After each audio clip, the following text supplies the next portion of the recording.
Olá, pessoal. Sou a professora Daniele Reis. Estou aqui no meu perfil no Instagram, no projeto do datavenia.club, que tem como um braço deste projeto que te ajuda a crescer profissionalmente e academicamente no direito, o projeto OA Beleza, que te ajuda também, então, a crescer e conquistar a OAB. Hoje nós vamos falar de direito tributário no exame da OAB com o professor Rubens, que é especialista na área, fera em direito tributário, em processo tributário, professor inclusive de cursinho, de pós-graduação e com certeza vai nos ajudar muito a esclarecer algumas dúvidas do que cai, do que mais é requerido pela OAB no seu exame. Oi, Oi, Dani, tudo bom? tudo bom com você? Tudo jóia, graças a Tá Deus. me ouvindo bem, não? Tô ouvindo bem.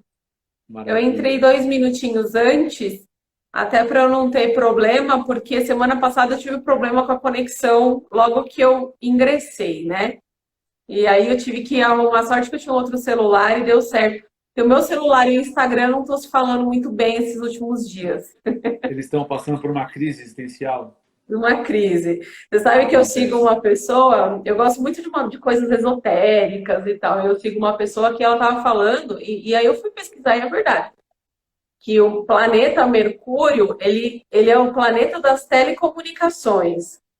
É. E ele está neste momento retrógrado, ele está andando para trás. E quando isso acontece, interfere em várias coisas nas telecomunicações. E eu estou crendo que é verdade. Na verdade, eu fiquei sabendo que teve um problema aí, que vários celulares deixaram de funcionar, talvez, não sei, né? Mas pode ser. Oi! Essa semana, ontem, um cliente meu tentando falar com ele o dia inteiro, não consegui. Ele falou: meu celular não funciona. Foram dois clientes, na verdade. Um que mora Olha! em Santana do Parnaíba, outro que mora em Carapicuíba, sei lá, uma coisa Ah, assim. Não conseguiu, não sei. Vai saber, pode ser o então, Mercúrio vai aí saber. Eu fora acho que da tem a ver casinha. com. Diz que vai até o dia 20 isso. Então tá bom, falta Meu pouco. Deus. Pois é. Tudo bom contigo? Tudo bem, graças a Deus, Dani. Com você, tudo certo? Bom, enquanto o pessoal entra, até para ficar aqui nossa gravação, que depois eu coloco no IGTV, Aham. é só explicar para o pessoal que está entrando que isso faz parte de um projeto que eu venho desenvolvendo, que é do datavenia.club, que é uma ideia da gente ter uma comunidade para discutir o direito, para nos apoiar, né, para crescermos aí não só academicamente, mas também profissionalmente. Então, serve tanto para o estudante quanto para o bacharel em direito e também para o advogado, Uhum. especialmente aquele que está iniciando na carreira e tem várias inseguranças, né, várias dúvidas. E, então, aqui seria um ponto de encontro para nós falarmos de vários assuntos, atualidades, enfim.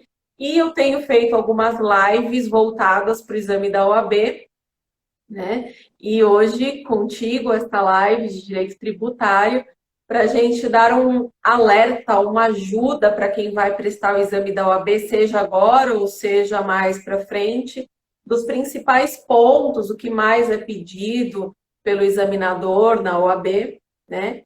Então, esta é a proposta, minha proposta para todos que vêm aqui assistir a live, enfim.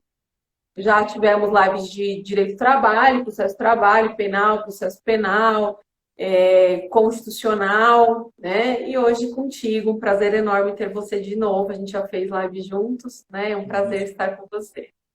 Prazer todo meu, Dani. Obrigado pelo convite. Você sabe que esse tema, né, exame de ordem, é um negócio que eu tenho muito apreço pelo tema, porque, primeiro, que a gente que passou por isso e com a intensidade que eu passei, eu sei o quanto é sofrido. Né? Tem gente que às vezes passa Justo. com isso tirando de letra.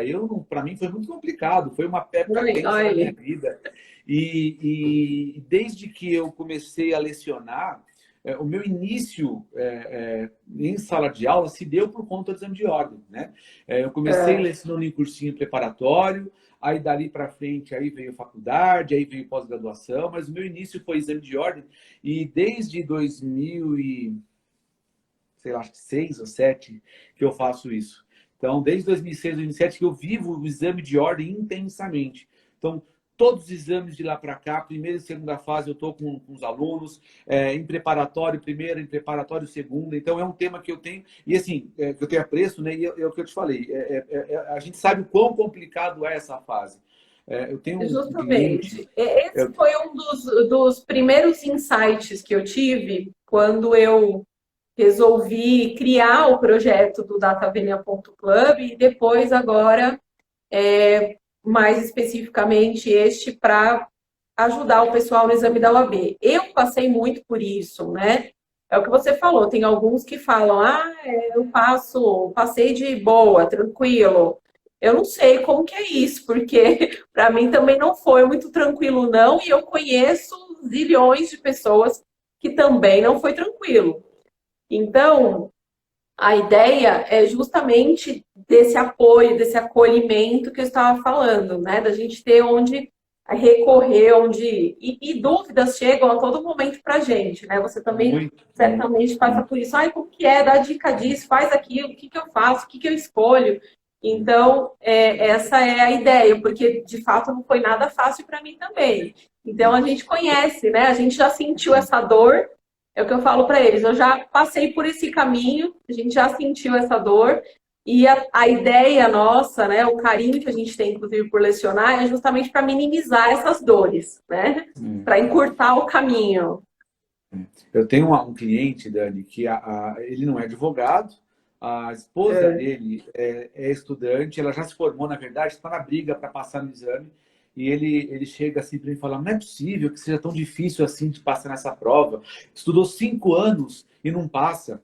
E a grande questão do aluno do exame de ordem, que eu sempre falo, é a seguinte, a pressão dessa prova, ela é tamanha, porque assim, as pessoas não entendem que se eu for prestar um concurso de magistratura e você, Dani, for melhor do que eu, você vai tirar uma nota mais alta que eu e vai ser aprovada. Putz, eu perdi porque ela foi melhor do que eu.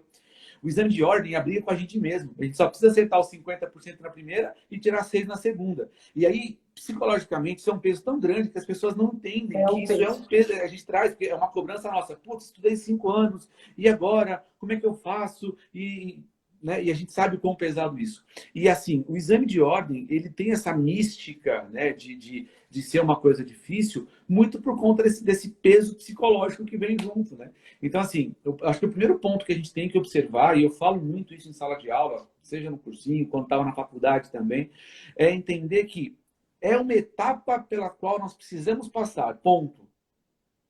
A gente tem que passar por essa etapa. Não adianta falar, mas eu não concordo com o exame. Você não está aqui para concordar ou não com o exame. O exame não vai ser mais ou menos difícil se você concorda ou não. Nossa questão não é essa. A nossa questão é o que você precisa fazer para passar. E hoje, o que você precisa fazer é acertar 50 na primeira, 50%, né, 40 pontos, ou ia tirar 6 na segunda fase. E o nosso papel é colocar isso na cabeça da pessoa. Por quê? A carteira da OAB, ela não vai ser mais ou menos vermelha se você tirar 10 na segunda fase ou tirar 6. Nem se você acertar 78 na primeira fase, acertar 40. A aprovação como requisito. Então, assim, a gente tem que entender que é uma diferença muito grande da academia, né, da graduação, da pós-graduação, do estudo jurídico com o exame de ordem. O exame de ordem é pensar numa etapa a ser ultrapassada. As barreiras que nós vamos enfrentar, que não mensura se você é melhor ou pior advogado. Na placa do meu escritório não tem Rubens aprovado com nota tal. Não, é a Rubens advogado. Se eu tirei 6, ponto. Então, tirar um pouco desse peso. Você tem que ir para tirar 40 pontos e 6 na segunda. Ponto. Passou disso, é bônus. Então, não se cobre. Eu tenho aluno que fala assim, eu quero ter... Uma vez um aluno chegou assim e falou assim, Rubens, eu quero ter a melhor nota de aluno que você já teve. Eu falei, esquece. Não que você não vá ter, você não precisa se cobrar. Você não precisa ter esse peso. Espero que você consiga, mas você não precisa. Se a pessoa já chega na prova se cobrando assim, imagina a pressão que isso tem lá na hora de sentar, onde só a gente sabe. Eu, papel e Deus sabemos o que estamos passando. Não pode, né? Não adianta a gente se cobrar nesse nível. É desnecessário, né? Desnecessário. Justamente a pressão por si só para passar já é grande. Se você quiser ainda uma meta muito maior, né? Talvez é até interessante você falar isso, não precisa ser o melhor, né? Porque muitos na graduação não têm essa ideia, muitos querem só passar. E por que agora que precisa só passar, né? Então muda muito o foco. né? O Quem cara quer ir toca o estudando cara bem vai da na flauta o curso todo, né? Ele vai na flauta o curso então, todo, justamente. faz de qualquer Muda o jeito. foco, muda a ordem das coisas. Então, É, tenta tirar é. 10 sempre, ser o melhor sempre lá, que isso vai refletir muito bem Vai refletir também na lá na prova. OAB, né? É. Então é isso. Rubens, o que que Muito você tem aí de dicas para a gente começar o nosso bate-papo? O pessoal que está aí chegando, a gente está falando então de direito tributário na OAB. Se vocês puderem compartilhar com seus colegas, certamente isso vai ser útil para algum colega seu. Então, clica no botãozinho aqui embaixo, no triângulo, e compartilha, por favor. Exatamente. Dani, assim, falar de direito tributário, eu sei que você não vai concordar comigo, mas é muito fácil porque é a matéria mais legal que tem. Ah, mas espera aí, deixa eu Muito te mais, falar que eu muito mais amava legal que tributário civil. na faculdade, tanto que eu escolhi a segunda fase em tributário. Ah, é? Eu fiz uma pós em tributário, Rubens, eu comentei com o pessoal aí faz pouco tempo. E Revelações, aí hein? foi uma época que a minha mãe tinha falecido e aí, portanto, eu não finalizei, eu não fiz a entrega do TCC, perdi o título, né? Mas eu fiz 2 anos de pós, indo todo sábado, o dia inteiro e tal, e foi super legal. Mas aí eu também não advoguei na área, então É. isso ficou perdido, né? Assim, Uhum. não perdido, perdido. Tem muita coisa, lembro de muitas coisas, das peças que caem na prova da OAB, mesmo na época da pós também de muita coisa, do crédito, do lançamento, de várias coisas, né? Uhum. Mas não exerci, né? Você sabe muito bem disso, meu ramo é outro. Mas gosto Uhum. muito de tributário.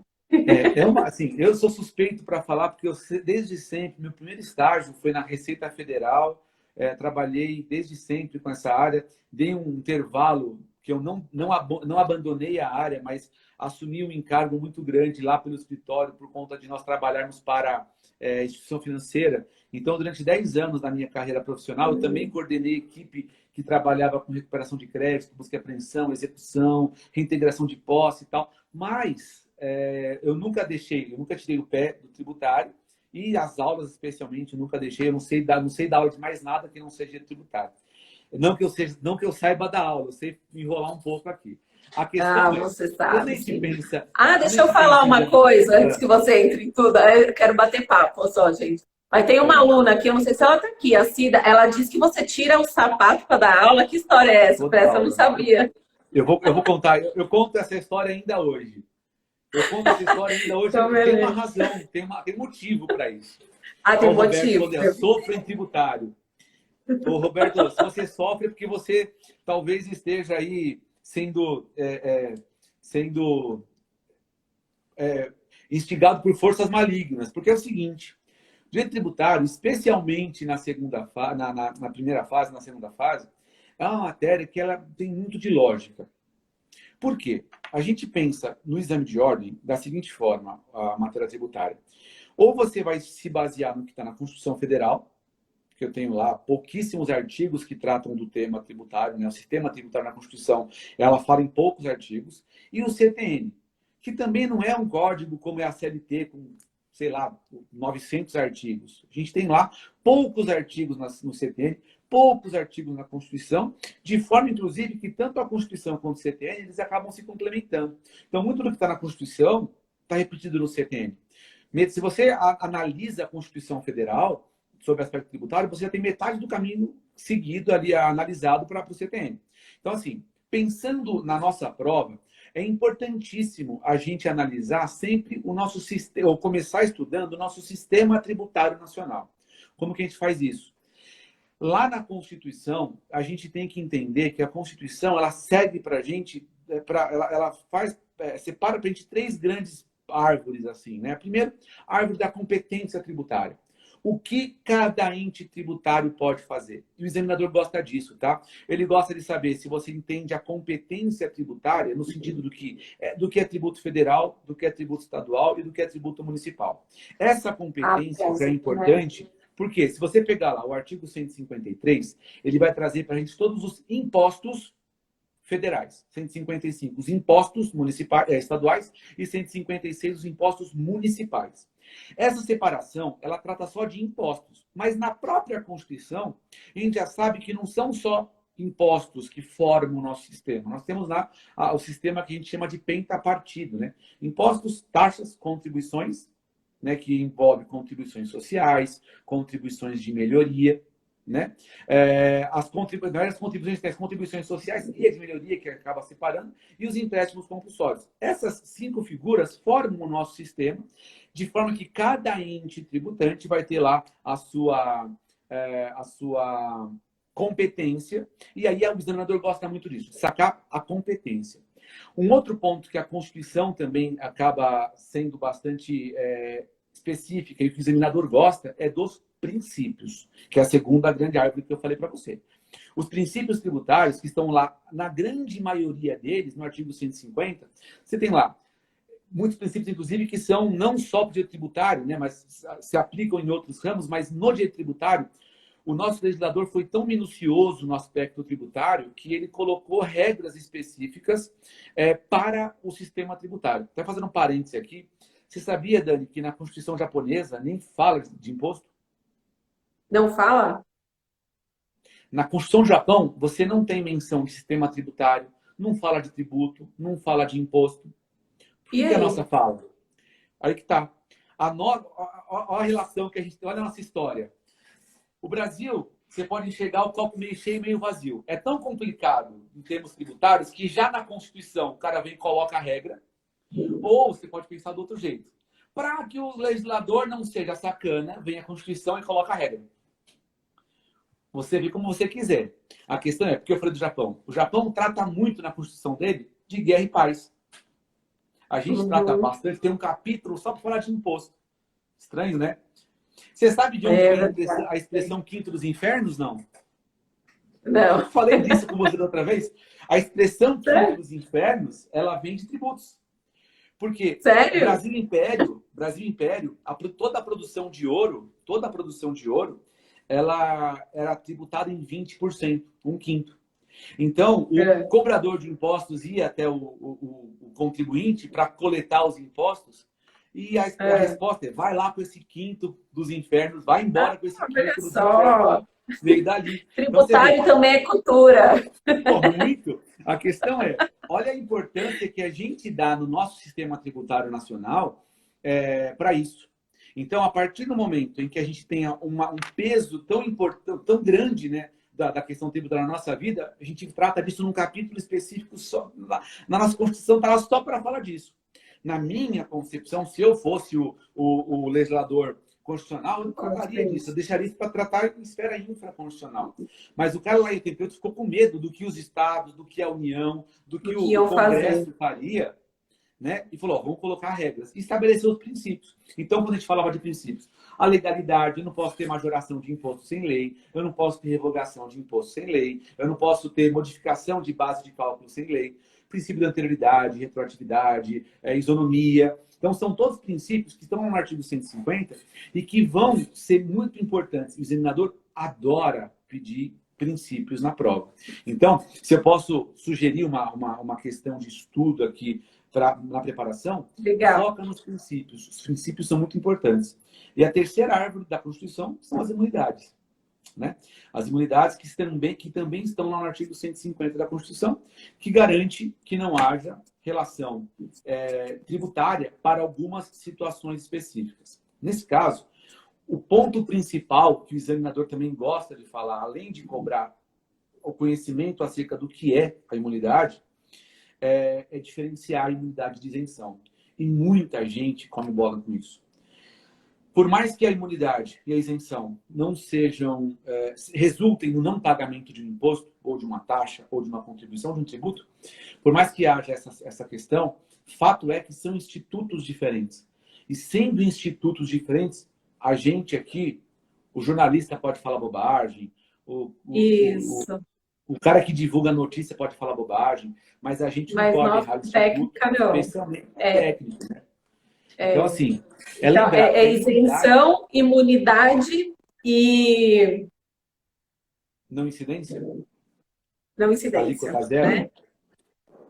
Justamente. Então, óbvio que vai ter alguma coisa ali no meio que eles vão perguntar nesse sentido, porque sempre tem, gostam da pegadinha. Tem. Então, quer saber se você está esclarecido aí, se você sabe a diferença de um e de outro. Exatamente. E lembrar, né? Se a Constituição Federal determina que eu não pago imposto, que eu não pago, que eu não seja tributado em algum nível, isso é imunidade. A imunidade, a gente tem que entender ela como sendo uma proteção constitucional, uma garantia constitucional. Eu, inclusive, defendo que as imunidades, as que estão no artigo 150, que são as genéricas, elas são cláusulas pétreas. Ah, mas inclusive para as igrejas? Inclusive para as igrejas. Porque é uma forma de você garantir o acesso ao culto sem pagar tributo. Ah, mas fazem sacanagem com as igrejas, com as instituições sem fins lucrativos? Fazem. Isso é problema da fiscalização, não é culpa do instituto. Né? Não é porque alguém usa um carro para atropelar uma pessoa, a culpa é do carro? Não, é de quem dirige. É essa coisa aí. Né?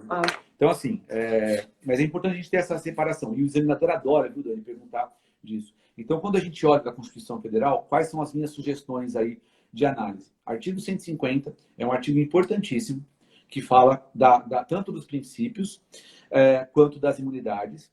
Artigos 151 e 152, que também falam de princípio. E aí o 153, 155 e 156, que falam das competências dos impostos estaduais, municipais e federais. Tá? Então, na Constituição Federal, nós temos eu vejo esse como um ponto principal. E um outro artigo que não está nessa linha, que é o que fala no artigo 146 da Constituição Federal. Lá no artigo 146, ele determina qual é a competência para a lei complementar. Então, muita gente come bola aí, Dani. Precisa de lei complementar para tributo? O que a Constituição e o CTN juntos fazem? A Constituição ela estabelece que alguns aspectos da relação tributária precisam aí de lei complementar. Basicamente, definição, tratamento sobre prescrição e decadência, fato gerador. E quem faz isso, Dani? O CTN. Então, o que acontece? A Constituição Federal chega e fala assim, compete aos municípios instituir impostos sobre a área urbana, VTU. Vem o CTN, que não é lei complementar na sua feitura, mas foi recebido em 88 com status de lei complementar. Então, tudo que está no CTN é tido como sendo de lei complementar por conta da recepção em 88.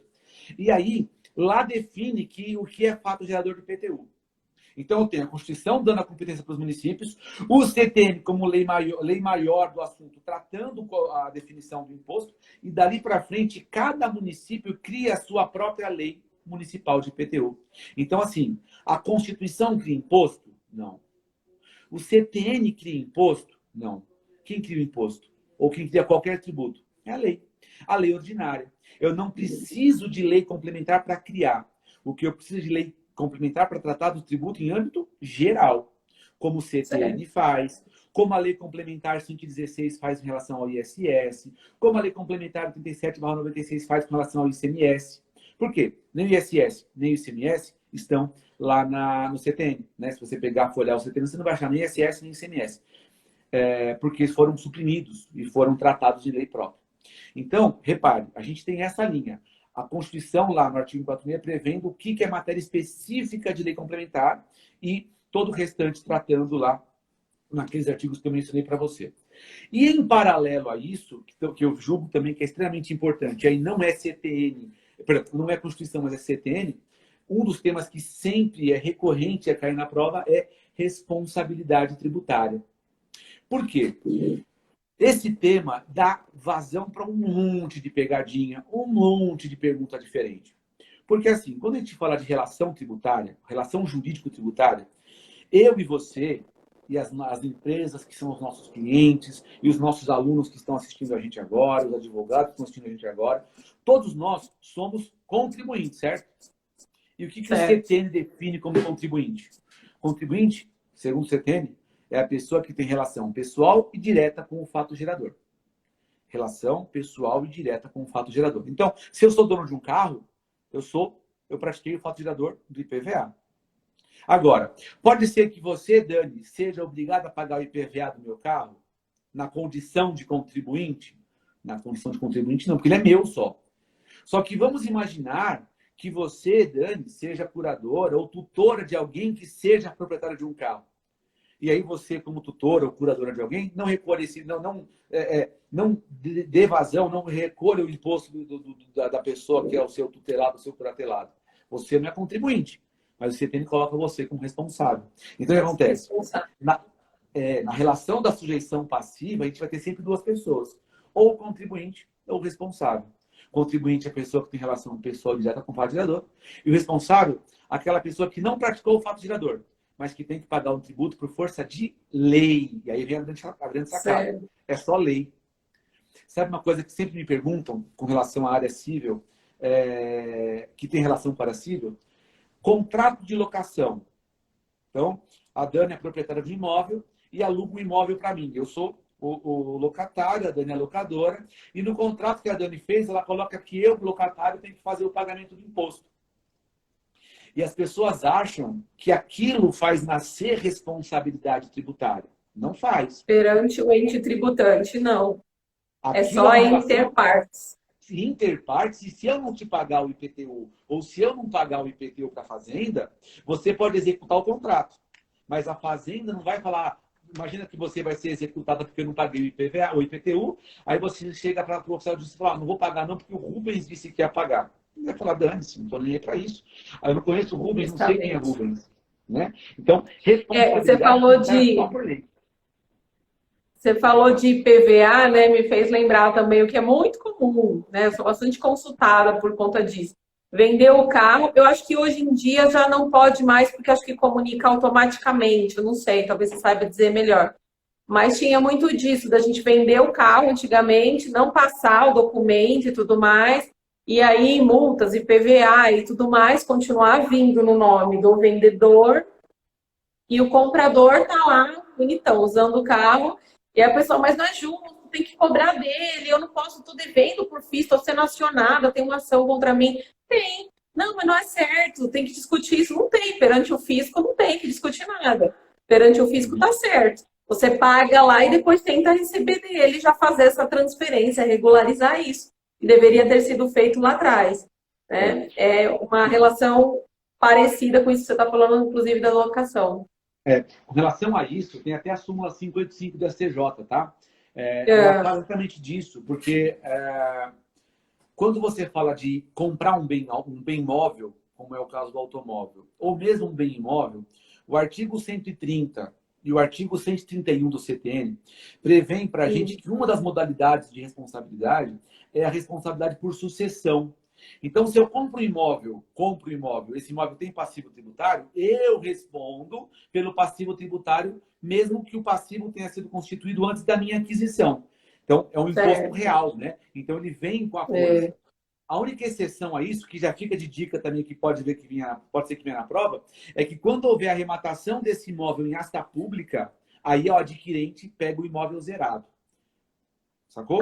Se eu compro imóvel em asta pública, o valor do tributo se subroga no valor da arrematação. Então, é como se fosse, na verdade, é uma espécie de aquisição originária, né? Então, eu não tenho como ser responsável por sucessão de uma aquisição originária, né? Então, essa é a linha, e o CTN, no artigo 130, parágrafo único, expressa dessa forma. Então, recebi o imóvel em asta pública, adquiri o imóvel em asta pública, eu venho com ele zerado. E o artigo 131, ele fala dos bens móveis. Tudo aquilo que eu adquiro, que tenha passivo tributário, vem para o adquirente. O que a súmula 585 da STJ fala? Que eu vou ter essa responsabilidade com relação ao imposto, mas perdão, vamos lá. O adquirente ele vai responder pelo imposto, mas não responde pela multa, sabia? Se eu vendo meu carro para você e não transfiro, a multa continua sendo para mim, porque a responsabilidade do CTN ela fala só dos impostos. E aí é importante uma outra dica. Não podemos confundir tributo com multa. Multa não é tributo, multa é sanção. Multa não se enquadra no conceito de tributo que prevê o artigo 3º do CTN. Né? Porque tributo nunca pode ser uma relação de sanção. Multa é pena, tributo jamais. Né? Então, a gente tem que entender dessa forma. E se você pega, né, nesse exemplo que eu te dei da aquisição dos bens móveis, a gente tem várias responsabilidades. Então, responsabilidade por sucessão, bem imóvel. Responsabilidade na sucessão por morte, tem a figura do espólio como responsável, também está lá no artigo 131, incisos 1 e 2. Certo. responsabilidade no trespasse do negócio, nas sucessões empresariais, sabe? Fusão, incorporação, transformação e cisão, que não está expressa no CTN, porque em 66 não tinha cisão no Código Civil. Então, admitiu-se a cisão como causa de responsabilidade por sucessão depois disso, mas não está expresso no CTN. Nós temos a Por responsabilidade analogia. de terceiros. Oi? Por analogia se aplica. Por analogia, Isso. Porque aí você não tinha na época, passa até agora. Né? E aí, assim, você tem a responsabilidade dos sócios. Uma dúvida interessante para a OAB. Diga. Essa questão, por exemplo, de cisão, é uma analogia. É comum eles perguntarem esse tipo de coisa? Não está lá no CTN, mas na OAB primeira fase eles perguntam? Não é muito comum, mas é possível. Porque, assim, até um ponto fora da curva nas perguntas, mas legal a tua colocação pelo seguinte. A analogia, ela pode ser usada como uma das formas de integração do direito tributário, mas ela não pode criar responsabilidade. Ela não pode criar obrigação tributária. Nesse caso, qual que é a sistemática que a gente acaba aplicando? Vamos pensar numa incorporação ou numa fusão. Uma fusão. Eu tenho empresa A, o exemplo que eu sempre dei em sala de aula. Empresa A tem produtos de couro, a empresa B, produtos de borracha. A empresa A e a empresa B vêm um negócio, se juntam, formam uma empresa C que fabrica calçados. Tesão. O cara do A trabalhava com couro, a B trabalhava com borracha, junto as duas vão fazer sapato. Puta negócio. Só que a empresa A deixa de existir, a empresa B deixa de existir, e elas passam a ser substituídas nos seus ativos pela empresa C. Se tinha passivo na empresa A ou na empresa B, a empresa C acaba assumindo eventuais passivos da empresa A ou da empresa B. Se eu fizer o inverso, imagina que eu tenho uma empresa A e eu quero fugir da tributação. Estou com cheio de passivo lá. Eu vou cindir, vou fazer um processo de cisão e criar 2 novos CNPJs. Por que não levar esse passivo para as empresas novas? Porque senão se você fizer isso, seria muito fácil você fraudar o fisco. Então não é essa a intenção. Não é que uma situação como essa crie tributo, mas ela vai se aplicar ao Instituto da Responsabilidade, que a época não previa, entendeu? Então, assim, a prova pode perguntar sim sobre isso. E a analogia, o que ela não pode fazer é criar tributo. Eu não posso tributar você por analogia. Eu não posso tributar a empresa por analogia. A empresa, sei lá, uma empresa do ramo de tecnologia tem que pagar um ISS de uma dada forma. Aí vem a prefeitura e quer criar, sem previsão legal, uma tributação igual da empresa de tecnologia para uma empresa de marketing digital, por exemplo. Se não tiver previsão legal para tratar disso, ela não pode. Tem que ter lei específica a tratando do tema. Então, eu nunca posso criar tributo por analogia. Eu não posso. Você falou da importância dos princípios, aí tá, né? O princípio da legalidade é extremamente importante dentro do tributário, né? A gente está vivendo isso agora, Dani, aqui em São Paulo, com a revogação da isenção de IPVA de quem era portador de deficiência. As pessoas que tinham, não com legalidade, vou explicar por quê. Não com relação à legalidade, mas com relação ao princípio da isonomia. O que o governo de São Paulo fez? Eles revogaram a isenção. Até outubro do ano passado, a lei prevê o seguinte: a pessoa que se enquadra no conceito de pessoa com deficiência não vai pagar IPVA. Aí tinha as regras para que isso acontecesse. Aí mudaram a lei para falar o seguinte: olha, a pessoa, além de ser classificada como portadora de deficiência, tem que ter um carro com adaptação. Vamos lá. E se o meu cliente tem um problema na perna esquerda, que não pode usar a embreagem, compra um carro automático e que funciona muito bem para ele, não precisa de adaptação nenhuma, ele é menos detentor do direito de isenção do que alguém que tem um problema, talvez até em menor importância, sei lá, de dificuldade de locomoção mesmo, mas que precisa adaptar o carro.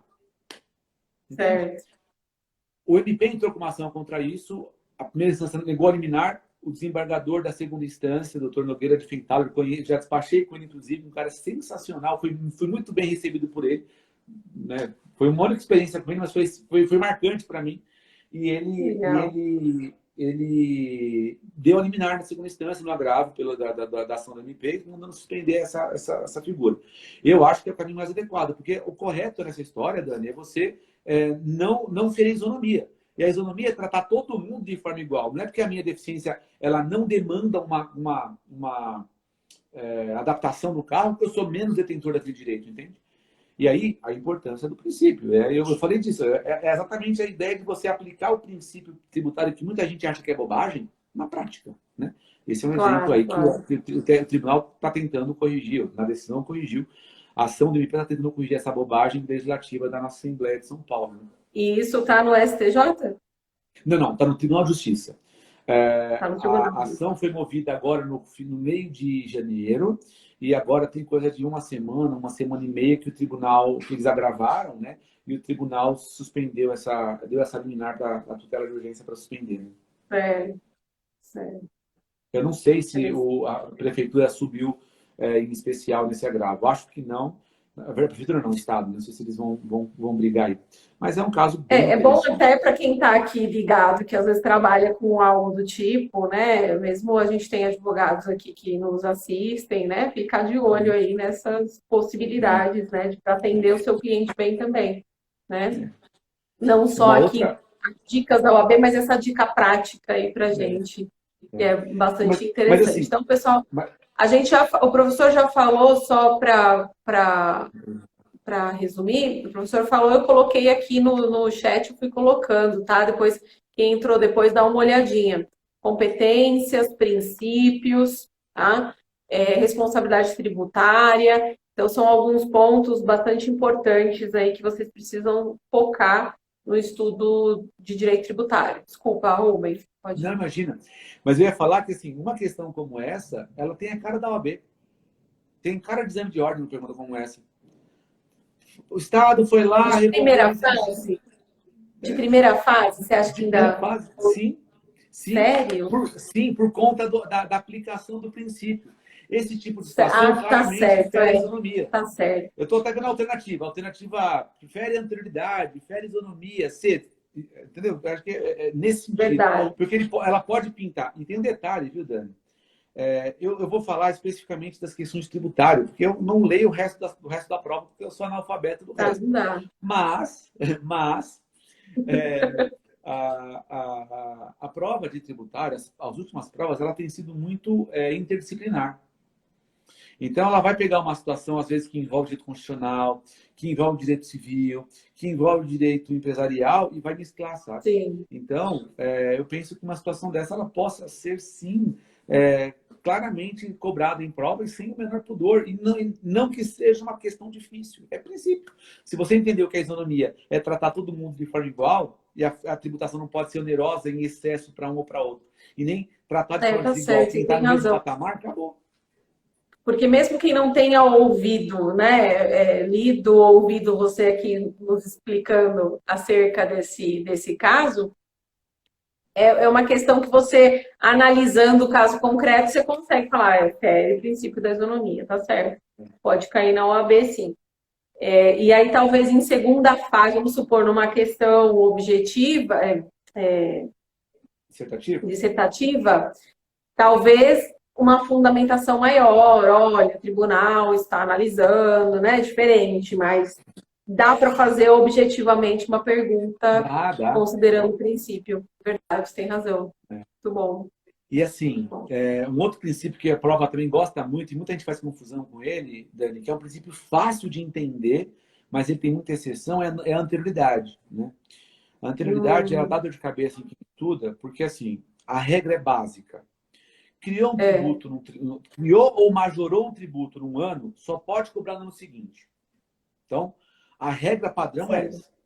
Essa é a anterioridade. A 90ª diz o seguinte, olha, só pode cobrar esse negócio com no mínimo 90 dias. Então, se majorou hoje, eu tenho que contar a necessidade disso para o ano que vem e ficar pelo menos 90 dias esperando a majoração. Então, o que eu sempre falo em sala de aula. Majorou hoje, conta 90. Deu no mesmo ano? Só 1º de janeiro do ano que vem. Majorou no dia X, contou 90, já deu no ano seguinte, então no dia 91 já pode mandar a cobrança. Essa aqui é a regra. O problema é que tem as exceções, né? E aí as exceções, elas passam pela seguinte análise. O princípio da lógica aqui é a seguinte. Tem tributo que eu preciso mexer nele com urgência. Vivemos agora na pandemia isso. O governo federal precisou mexer no imposto de importação dos produtos para a Covid. Então, o que ele fez? Ato do executivo, que na verdade foi até uma portaria da Camex, da Câmara de Comércio Exterior, baixou para zero luva, seringa e etc. Tá tudo certo. Não fere legalidade. Por quê? Os chamados impostos de natureza extrafiscal, que são importação, exportação, IPI e IOF, eles podem ser mexidos a qualquer tempo por ato do executivo. Em especial, importação, exportação e IOF. Então, o governo federal fez isso, não sei se você vai se lembrar agora na pandemia, ele pegou e tirou o IOF de operações de crédito. Tirou. Era uma forma de tentar estimular que as pessoas tomassem crédito dos bancos, por exemplo, para poder girar a economia. Se você voltar no governo Lula, lembra que o governo Lula reduziu o IPI para zero dos carros? Lembro. Por que ele fez aquilo? Não sei se você vai se lembrar. Lá na época, estávamos numa crise econômica mundial e o Lula usou a seguinte expressão: no Brasil não teve crise, foi só uma marolinha. Lembra disso? Eu lembro. Uma das medidas econômicas da época foi reduzir o IPI do carro para zero. Por quê? Ele pega o IPI, joga zero, o cara vai lá, compra o carro, quando ele compra o carro, segura o emprego na indústria, na automobilística, em tudo que está em volta dele, e o cara que está trabalhando na indústria continua comprando, consumindo, fazendo festa de aniversário para o filho, comprando roupa, e a economia gira. E gira a economia. Financiamento, seguro de carro, e aí vai. Então, olha que legal. A ideia do extra fiscal está aí. Poder mexer na economia rápido. Então, são três, basicamente. Importação, exportação e IOF. Esses três podem ser majorados ou diminuídos a qualquer tempo, por ato do executivo. Então, não fere a anterioridade e nem fere a legalidade. O IPI, por um esquecimento do legislador, ele tem que fazer essa majoração com 90 dias. Então, se hoje, dia 11 de fevereiro, for majorado o IPI, na indústria dos automóveis, essa majoração pode entrar em vigor esse ano? Pode, mas daqui a 90 dias.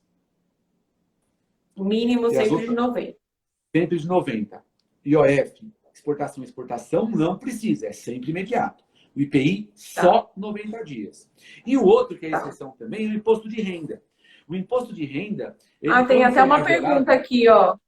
O Roberto perguntando, IR seria um imposto com princípio da anterioridade? PVA também? Então já... Vamos lá. Ele perguntou, Roberto? O Roberto. Ah, legal, Roberto. Vamos lá. O imposto de renda, ele só obedece à anterioridade. Nunca, não precisa de 90 dias. Onde eu quero chegar com isso? Se o governo federal chegar no dia 31 de dezembro e aumentar o imposto de renda para o ano que vem, dia 1º já está valendo a regra nova. Então, para o imposto de renda, basta a virada do ano, entende? Basta a virada do ano. Então, majorou em 2021, só vale para 2022. Ah, mas ele majorou dia 11 de fevereiro. Beleza, só vale para o ano que vem. Por quê? O imposto de renda é um imposto sempre anual. É o que eu tenho de receita de 1º de janeiro a 31 de 12. Eu não posso ter mudança de regra no meio do jogo. Essa aqui é a lógica. Claro. Já o IPVA, que o Roberto pergunta, não é essa mesma lógica. O IPVA, o que a Constituição excepciona em relação ao IPVA, é a lei que fixa a base de cálculo. Então, vamos lembrar. O que é a base de cálculo? É a grandeza sobre a qual incide o valor do imposto.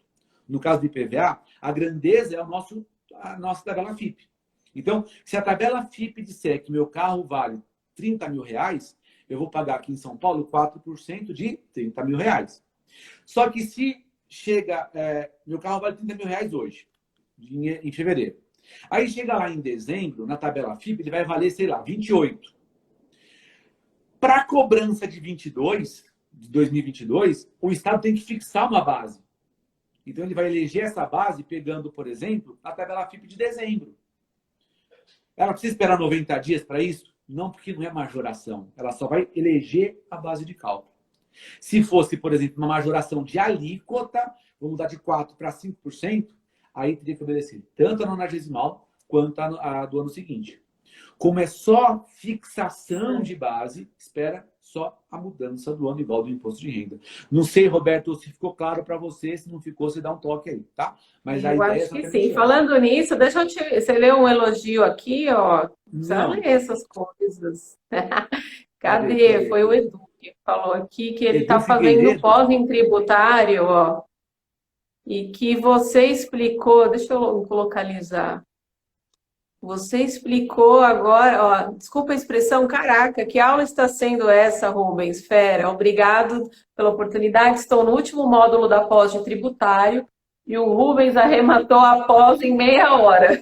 Pô, Edu, fico muito contente, assim, por mais que a gente Isso é não muito esteja com a bom. profundidade necessária, né? Mas fico contente que você esteja contente, que esteja gostando. Isso me faz muito bem. Obrigado. Valeu. Legal, legal, gente. Essa é a expertise do professor, ele está acostumado aí com a pós-graduação, com as aulas de cursinho. Então, vem aqui, resume a história e você fala, nossa, né? É. Mas E é isso pensando mesmo. numa conversa como essa nossa, né, que é uma conversa que não tem a pretensão de ser aprofundada, mas de trazer os temas para a cabeça, né, Dani? É bom É, ouvir isso, porque assim, não tem jeito. Esse é um tema que, se você deixar eu falando, eu fico falando até amanhã e não paro nunca, porque claro, eu quando a gente é gosto. apaixonado pelo tema, a gente fica É, falando e nem sente a hora. e assim, é bom ouvir esse feedback deles aí. Obrigado, Edu, aí, Sim, pelas palavras. E não precisa pedir desculpa sim. pelo caraca, não, porque aqui a gente fala coisa muito pior, viu? Não tem problema não. Muito bom. O Roberto falou que esclareceu também, né? É, Eu aqui, quem tá, Afro Brasil é um aluno nosso que é o Marco Aurélio, ele está falando, vamos derrubar a FGV. Eu vou derrubar, isso aí. Vamos com tudo que vai dar certo, vocês vão conseguir, sim. Né? Professor Vinícius Albuini, acho que é seu amigo, meu amigo, tá te chamando amigão. de monstro. Meu Deus, cadê? Não apareceu para mim agora. O Vini é um amigão que a gente conheceu também pela docência. Ficamos próximos por conta de aula e é um amigão. Professor de processo civil Legal. também muito bom, Dani. Sensacional ele. Ah, legal, bom saber, Um professor, bom abração para você, saber, Vini. legal, legal. Bom, alguma coisa ainda que você acha que você precisa Então, lembrar aí? um outro ponto que eu acho que é legal para a gente pensar e que é muito comum no exame de ordem, Dani, é a questão de a gente estudar os fatos dos impostos, né? Então, entender o fato gerador de cada imposto. A partir do É, momento em que a Constituição preveja ali, de forma abstrata, a gente tem que ter a lei fixando o fato gerador. Então, entender qual que é o fato de cada tributo. Então, entender cada imposto isoladamente. As pessoas acham que isso é muito complexo. Não é. Porque são 13 os nossos impostos, Dani, 13. Então, importação, exportação, IPI, IOF, TR, IGF e imposto de renda. São 7 federais, 3 estaduais, 3 municipais. Vamos pelos nomes deles. Imposto de importação. Qual que é o fato que faz nascer o tributo? Importar. De exportação, mandar para fora. Sei lá, o IPVA, ser proprietário. Então, entender. Então, uma outra dica que eu dou é analisar o fato gerador de cada um dos impostos para que você tenha ciência ali de como se dá o fato gerador de cada obrigação tributária, porque a prova também gosta disso. Então, um exemplo que a prova gosta muito de usar é o ISS, Imposto sobre Serviços, que na prova também pode vir chamado de ISSQN, tá? Imposto sobre Serviços de qualquer natureza, que é um imposto municipal. E lembrem-se sempre que o fato gerador do ISS é um serviço. Serviço, Dani, é sempre uma obrigação de fazer. Em regra, né? Fazer. Por que eu estou falando disso? Locação, é dar ou é fazer? Muita gente tem essa confusão. pois é. O contrato de locação é um contrato de dar ou é um contrato de fazer, né? A súmula, inclusive, no sentido de que súmula vinculante garante, não há incidência de ISS sobre locação de bens móveis. Por quê? Na locação, você viu o raio que deu agora? Você viu piscando a Nossa, tela? aqui já deu uma chuva, Nossa, eu me raios e assustei tal. agora. Você O está em Santo fato André? gerador... Estou em Santo André. Não, estou em São Bernardo Ah, eu agora. tô em São Caetano, aqui já tá indo para aí, então. Pois é. Aqui, então, a ideia do ISS é sempre um fazer. Então, pensa na locação. Eu vou lá, alugo meu carro para você. Eu não estou te fazendo, estou te entregando, você usa, acabou, me devolve. Não pode haver incidência do imposto se não houver uma prestação de serviço, um fazer. Então, tem que ter sempre um fazer. Esse é o caminho, tá? Então, qualquer situação que a prova mencione, quando ela vá tratar de ISS, ela tem que ilustrar para a gente algo em que alguém faça alguma coisa por outra pessoa. Senão não pode ter ISS. Então, a locação é considerada para o ente tributante como um dar e não um fazer. É isso? Perfeito. E aí que Um vem, ó, dar no sentido, né? Porque se você me perguntar a natureza jurídica, a natureza contratual, que tem por objeto o uso, né? E fruição de um bem, né? isso. Então, isso seria caracterizado a obrigação de dar para a fazenda. Para a fazenda, sim. Interessante. Eu Mas não sabe o que é tinha mais pensado. legal disso tudo? Porque assim, ó, quando você pensa num contrato num contrato qualquer obrigação tributária, qualquer relação contratual, o fisco é o quê? Quer cobrar. É. Como que ele cobra? Como que ele cobra nesse caso? Se eu estou locando, ele vai cobrar ISS ou vai cobrar ICMS? A resposta Uhum. tem que ser nenhum dos dois. Por quê? O ICMS tem por gerador a circulação da mercadoria e do serviço. Qual circulação? Circulação jurídica, compra e venda. Não é circulação física. Se eu tenho um produto meu no estoque em São Bernardo e vou levar para o meu estoque em São Caetano, eu não estou transportando, circulando bem juridicamente, a menos que eu tenha transação entre empresas, né? Mas no meu estoque numa cidade, eu movo para o meu estoque em outra cidade, não tem mudança de titularidade, então não tem circulação. Muda de A qualidade, tá? locação, a locação também não troca a propriedade, então é um ato de comércio. A Hum, circulação da mercadoria aí, Dani, é a circulação jurídica, compra e venda, comércio, tá? Então, sem que esse comércio aconteça, não pode haver ISS, porque na prestação de serviço. Perdão, pode haver ICMS, não é compra e venda, e também não seria prestação passível de de serviço. ISS por conta de não ser uma prestação de serviço. Então, uma O pegadinha Edu bacana. Figueiredo está perguntando, Rubens, falta pouquinho para a gente acabar, mas dá tempo. Como fica o ICMS em relação ao fato gerador adquirir veículo automotivo? É fato gerador normal do ICMS. Deixa eu abrir aqui, ó, como fica isso em relação ao fato gerador de qualquer veículo, vamos lá, quando você faz aquisição de um produto, se você for comprar, inclusive é minha crítica, tá, Dani? Qual que é a diferença de você ir na loja e comprar um óculos, comprar o seu Hum, celular e comprar um carro, tributariamente falando? O carro paga IPI, o carro paga ICMS, na receita do carro se paga PIS e COFINS. E no carro, no relógio, no óculos, mesma coisa. Só que a diferença é que a Constituição cria uma aberração jurídica que manda eu pagar imposto hum. sobre propriedade. Caceta, é um bem de consumo ou é uma propriedade? É uma discussão Pois que eu é. trato, para mim, uma aberração no nosso PVA. Mas, enfim, É. É o que ele respondendo, está Edu, comentando aqui, ó. Eu acho que vai de encontro a isso que você está falando. O último comentário, ó, fico curioso em relação à bitributação no mesmo fato gerador. é O isso mesmo. ICMS e PVA de veículos novos. É um bem de Pois é. consumo ou um bem móvel? É isso mesmo que você Para está mim, falando. ou se cobraria IPVA ou se cobraria ICMS e IPI. Né? Não tem Claro. sentido. Eu estou na mesma página do Edu aí. Eu não vejo sentido. Porém, eu não posso sustentar isso na nossa prova de exame de ordem, tá, gente? Pelo amor de Deus. Isso aí a gente não pode discutir. Isso é uma questão muito mais aprofundada. E assim, numa eventual reforma tributária decente, a gente teria que E arrumar isso isso, né? já foi Mas, objeto, provavelmente, de discussão nos tribunais, ou ainda não? sinceramente, nesse nível, não. Eu estou Não? quase entrando com mandado de segurança para mim, meu nome, um Para ato ver fator aqui como lançar. Na que... verdade, não. Deixa eu te fazer um comentário. Tem uma ação agora do partido Rede de Sustentabilidade. Depois você até te mando a ação. É uma ação onde eles estão discutindo, pedindo para o STF declarar inconstitucional o nosso sistema tributário nacional, como um todo. E pedindo para que em 120 dias, eu acho, o Congresso refaça o nosso sistema tributário nacional todo. Não, imagina. Não vai acontecer, né? Mas, assim, sinceramente, Utopia. seria sensacional, né? Queria, ela mas imagina. aí o Brasil vem abaixo, né? Assim, tecnicamente falando, seria muito legal, mas o Brasil vem abaixo. Não tem jeito. Claro, não dá, não dá, não dá. Bom, gente, Rubens, então você, resumindo, né? Nós falamos aí dos princípios, das imunidades, isenções, importante vocês observarem.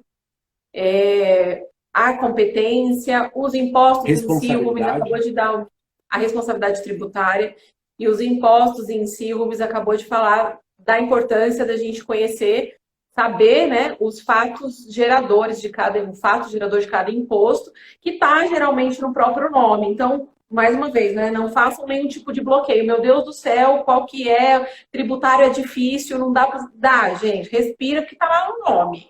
Né? Então, vamos pelo caminho mais fácil, não cria o pânico aí, que vai dar tudo certo, né? Boa sorte para vocês que estão aqui, que vão prestar o exame da OAB, né?